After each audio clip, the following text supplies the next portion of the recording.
संख्या का 9 गुना संख्या के अंकों को पलटने से बनी संख्या का 2 गुना, तो वह संख्या ज्ञात कीजिए। तो वह संख्या ज्ञात करनी है अपने को 2 अंकों वाली, कितने 2 अंकों वाली संख्या। सबसे पहले तो लिखेंगे अपन हल। माना कि इकाई का अंक x है, माना कि इकाई का अंक क्या माना अपन ने x, और दाही का अंक y है। माना कि इकाई का अंक x तथा दाई का अंक कितना है y है।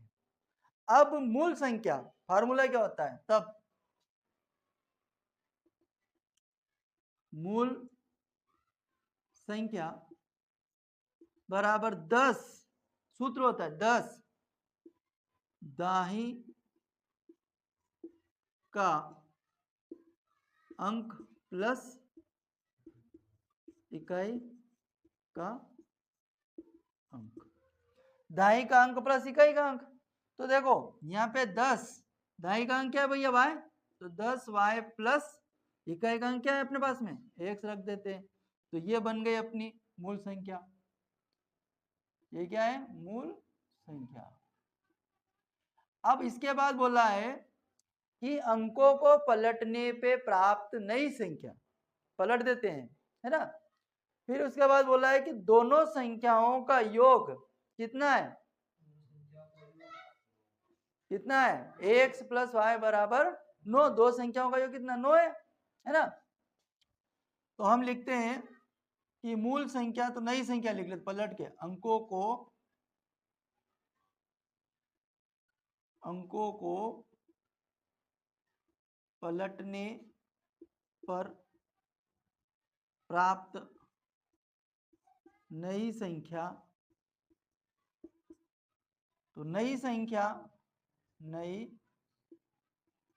संख्या बराबर, अब ये इकाई के अंक और दाई के अंक पलट जाएंगे, तो ये मूल संख्या 10y प्लस x है, तो अपन इसको डायरेक्ट करते ये इकाई और दाई के ना ये अंक पलट जाएंगे, तो ये आ जाएगा 10 प्लस इकाई का अंक प्लस दाई का अंक, तो ये हो जाएगा आपको 10x प्लस y। अब ये दोनों फार्मूले जो है मूल संख्या और नई संख्या, ऑब्जेक्टिव में आपसे पेपर में पूछा जाता है। मूल संख्या के लिए ये वाला याद रखना अपने को, अगर डायरेक्ट संख्या दे दे 10y प्लस x तो कोई दिक्कत ही नहीं, हिंदी में लिखे तो ये, और अंक को XYZ में लिखे तो ये वाला। नई संख्या के लिए 10x प्लस y, और हिंदी में लिखे तो 10 प्लस इकाई का अंक प्लस दाई का अंक, ये किसके लिए नई संख्या के। अब क्या बोला है, शर्त दी उन्होंने कि दोनों संख्याओं का योग, प्रथम शर्त क्या लिखा प्रश्न अनुसार,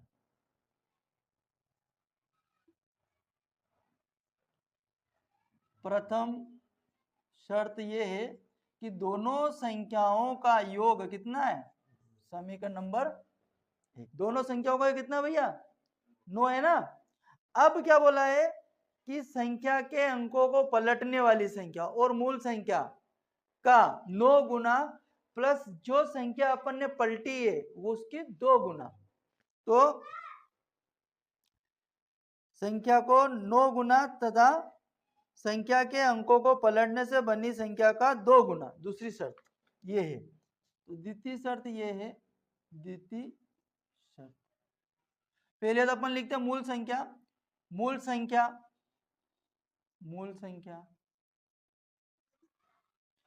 संख्या बराबर नई संख्या है ना। तो मूल संख्या क्या है भाई अपने पास में, मूल संख्या का कितना गुना है, मूल संख्या का इस संख्या का 9 गुना, मूल संख्या का 9 गुना प्लस नई संख्या का 2 गुना। तो मूल संख्या का फार्मूला कितना आ गया आपके पास में 10y प्लस x इंटू 9 बराबर नई संख्या है आपके पास 10x प्लस वाई इंटू 2। कोई दिक्कत है क्या? समझ में आई बात की नहीं? भाई जो अपन ने एक तो मूल संख्या प्राप्त करी उसका 9 गुना, और जिनकी संख्या पलटने पे जो नई संख्या बनी उसका कितना 2 गुना। तो मूल संख्या बराबर कितनी है अपने पास 10y प्लस एक्स, और नई संख्या बराबर 10x प्लस वाई, इसका 2 गुना कर दिया अपन ने। इसका अंदर गुणा करेंगे तो 10 का 9 का 10 मल्टीप्लाई करेंगे तो 90y प्लस अंदर मल्टीप्लाई करें ये हो जाएगा 9x बराबर, इसका मल्टीप्लाई करा तो 10 का 20x हो जाएगा, 2 का मल्टीप्लाई करा प्लस 2y।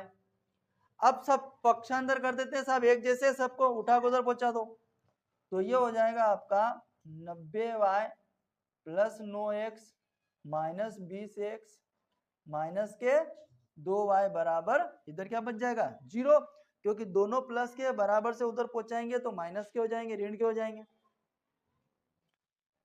अब यहां से 9y में से ये 90y है, ये 90y में से 2y घटाएंगे, कितने घटाएंगे? तो 90 में से 2 घटाएंगे तो कितने बचेंगे 88y। समझ में आई बात?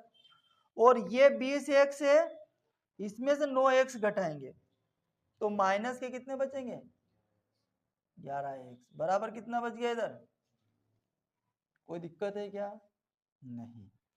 यहां से 11 कॉमन निकल सकता है क्या?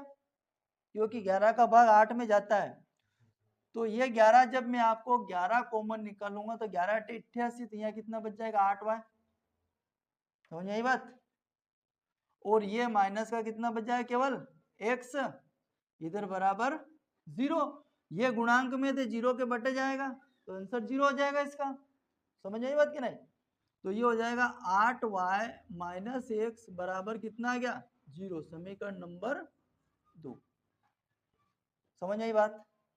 अब क्या करेंगे, समीकरण 1 और समीकरण 2 से या तो आप विलोपन लगाओ या आप प्रतिस्थापन लगाओ, कौन सी लगानी है? विलोपन, तो विलोपन का लगा लो। तो एक काम और करो, इसको पहले एक थोड़ा सा इसको क्रम से जमा लो, या माइनस एक्स को मैं आगे लिख लूं, माइनस एक्स को मैं आगे लिख के ना प्लस 8y को पीछे लिख देता हूं बराबर 0।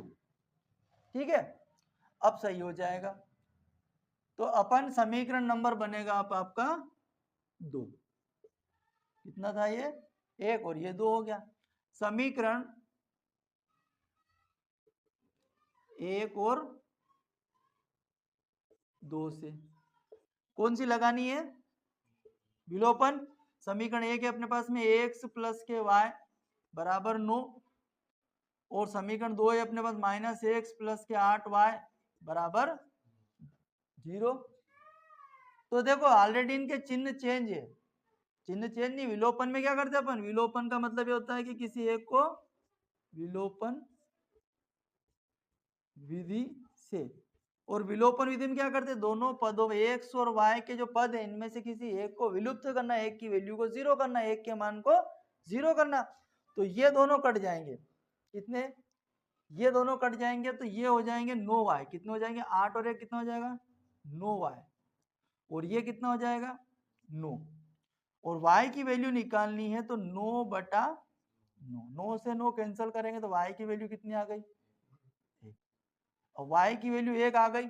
अपने को निकालने किसकी है, x की भी तो चाहिए, क्योंकि इकाई का धाई का अंक है y, तो अपने को इकाई के अंक की भी चाहिए। तो y की वैल्यू 1, तो y के मान को समीकरण 1 में रख दो, समीकरण 1 में रखने पर समीकरण है अपने पास में x प्लस वाई बराबर 9, ये किसकी वैल्यू y की, तो x प्लस 1 बराबर 9, हमने क्या करा y बराबर 1 को रखा, तो x बराबर आ जाएगा 9 माइनस 1, क्योंकि x की वैल्यू निकालनी है। तो यहाँ आ जाएगा आपके पास में 8, x बराबर 9 में से 1 घटा देंगे कितना बच जाएगा, x की वैल्यू कितनी आ गई y की वैल्यू कितनी है 9।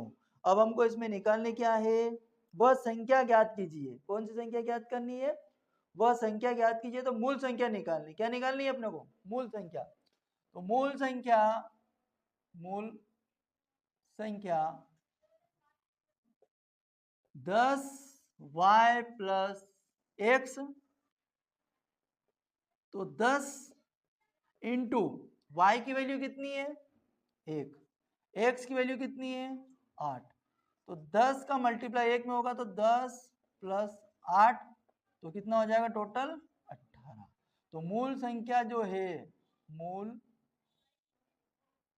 मूल संख्या ये आ जाएगी मूल संख्या, मूल संख्या।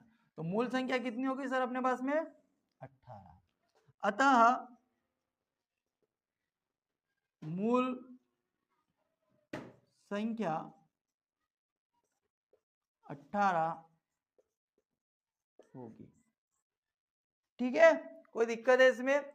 ये जरूर याद रखना आप, मूल संख्या का फार्मूला हिंदी का और ये वाला, नई संख्या का फार्मूला हिंदी वाला और ये वाला, ये आपके ऑब्जेक्टिव में है, रिक्त स्थान में है, कुछ भी पूछ ले आपका तो 2 दे देगा आपको और पूछ लेगा कि मूल संख्या, तो इकाइकांक 100 और दायिकांक y हो तो मूल संख्या क्या होगी, फिर आपके पास कभी ऑप्शन दे दे, कभी रिक्त स्थान दे दे, कुछ भी दे दे तो ये आंसर होगा। 100 और y का मान दे दे और नई संख्या पूछो तो ये हिंदी में लिखना हो कि 10, यहाँ रिक्त स्थान दे दे और इकाई दायिकांक, तो यहाँ आपको लिखना पड़ेगा इकाइकांक। अगर 10 लिख दे, यहाँ रिक्त स्थान दायिकांक दे दे और यहाँ इकाइकांक खाली स्थान छोड़ दे, फिर आपको लिखना पड़ेगा यहाँ पे खाली इकाइकांक। क्लियर हो गई बात? इस सूत्र को याद रखना है।